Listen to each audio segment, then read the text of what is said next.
पर रामायण देखकर रावण मतलब अरविंद त्रिवेदी बहुत भावुक हुए। क्या? तुझे कैसे पता?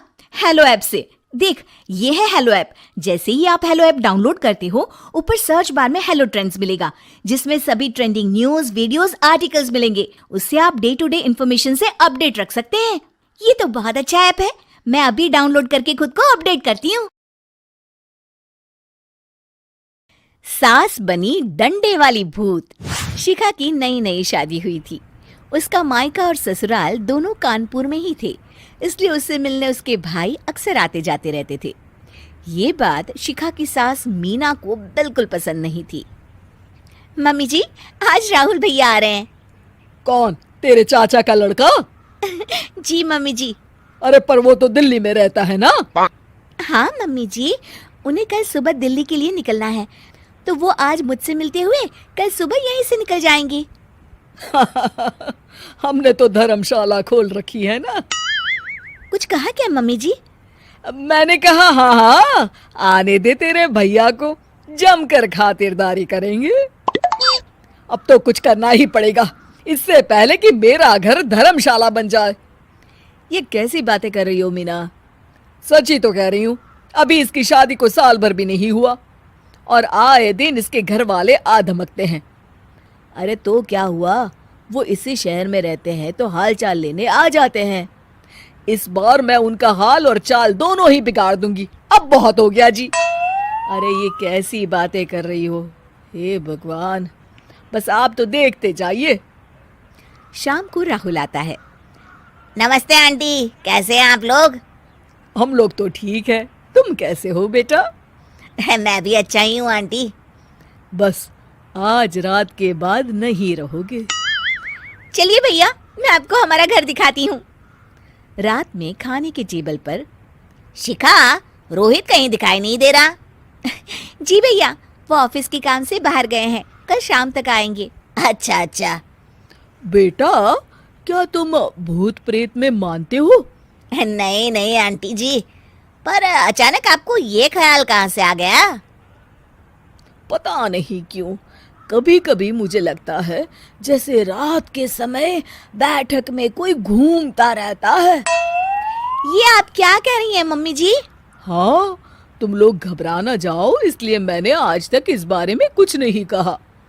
ये आपका वहम होगा आंटी जी, ऐसा कुछ नहीं होता। हो सकता है। चलो अब मेरा सोने का टाइम हो गया है तो चलती हूँ मैं।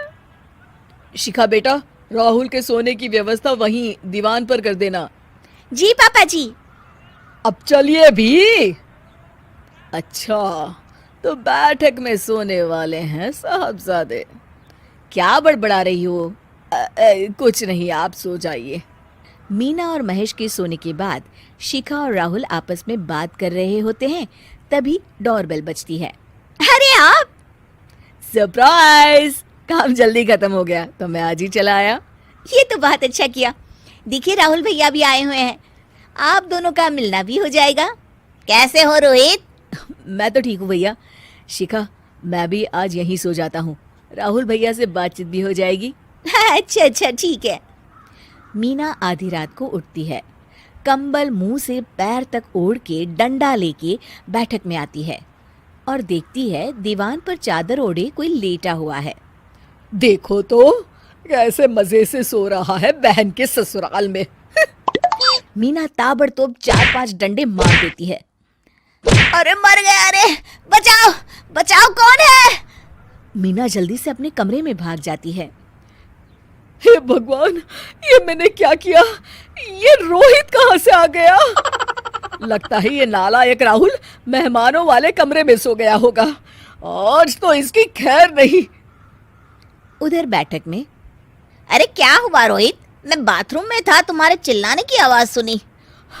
पता है भैया, मैं सो रहा था, अचानक से कोई आकर मुझे डंडे मारने लगा। ये क्या कह रहे हो? लगता है तुम भी आंटी की तरह भूत प्रेत में मानते हो। नहीं नहीं भैया, सच में कोई आया था। मैं तो जा रहा हूँ मेहमानों वाले कमरे में सोने के लिए। इस समय अपने रूम में जाऊंगा तो शिखा की नींद खराब हो जाएगी। ठीक है भाई, जाओ तुम, जहाँ तुम्हारा भूत डंडा लेके ना आ सके। थोड़ी देर बाद मीना कंबल ओढ़ के डंडा लेकर मेहमानों वाले कमरे में पहुंच जाती है। वो बिस्तर पर सोए रोहित को फिर डंडों से मारने लगती है। अरे मर गया, अरे मर गया। तू भूत प्रेत में नहीं मानता ना, ये ले अब डंडे खा। हैं? ये तो माँ की आवाज है। रोहित कंबल खींच देता है। बेटा तू, अरे ये क्या कर रही हो माँ?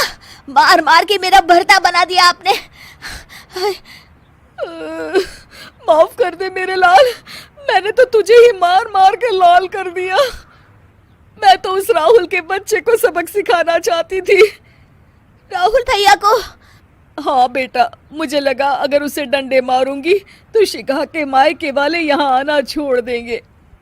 हे भगवान, माँ ये घर शिखा का भी है, उसके घर वाले जब चाहे आ सकते हैं।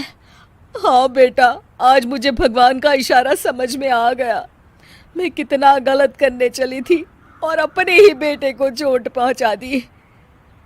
अब चुपचाप जाके सो जाओ माँ, और किसी को कुछ बताने की जरूरत भी नहीं है।